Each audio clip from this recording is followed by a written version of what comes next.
Since then, the most widely used fur has been the Australian wild rabbit, or coney, which is also the most plentiful. In 1859, an Englishman introduced a few pairs of rabbits in Australia. They were left free and reproduced out of all proportion, and inevitably caused serious damage to agriculture. The possibility of employing their fur in hat manufacturing set off a wild, large-scale hunt, the result of which was that 87 million furs were sent to Europe in 1906. To make one hat, 5 furs are used on average.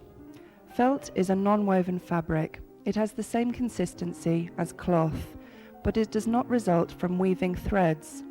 Rather, it comes from the intertwining of fur, which has peculiar features. In the past, fur used to be treated chemically through a process called carroting. The furs were sorted out after being classified. The tip of each hair was painted with a mercury nitrate solution. During this procedure, the grease was taken off and the fur became more suitable to be intertwined. In order to cut the fur, hat makers used to stretch out the skin of the animal on the workbench, stroke down the fur with their left hand, and cut it at its root with a curved blade. It must be pointed out that animals have 2 kinds of fur.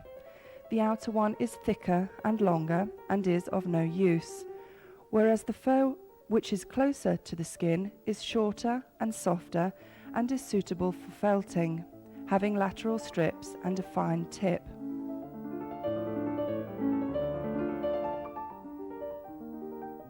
After cutting, the fur was blown with a tool similar to a violin bow. The worker would hold it, and with the help of a little hammer, would make the gut cords previously dipped in the heap of fur to vibrate.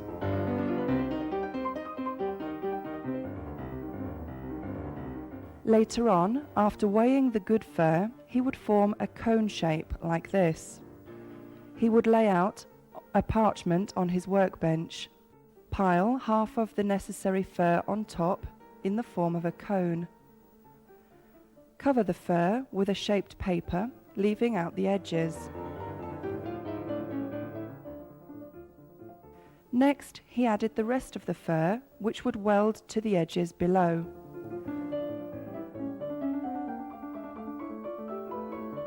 Finally, he would cover it with another parchment, roll it up, and very carefully manipulate by hand. At this point, the felting began.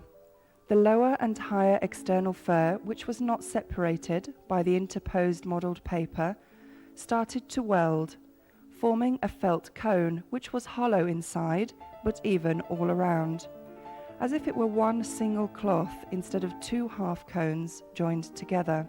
This is the most peculiar feature of felt, which, as we have already said, is really a non-woven fabric. Later on, the hat maker took away the modelled paper and went on to planking more and more vigorously, dipping the felts into boiling water.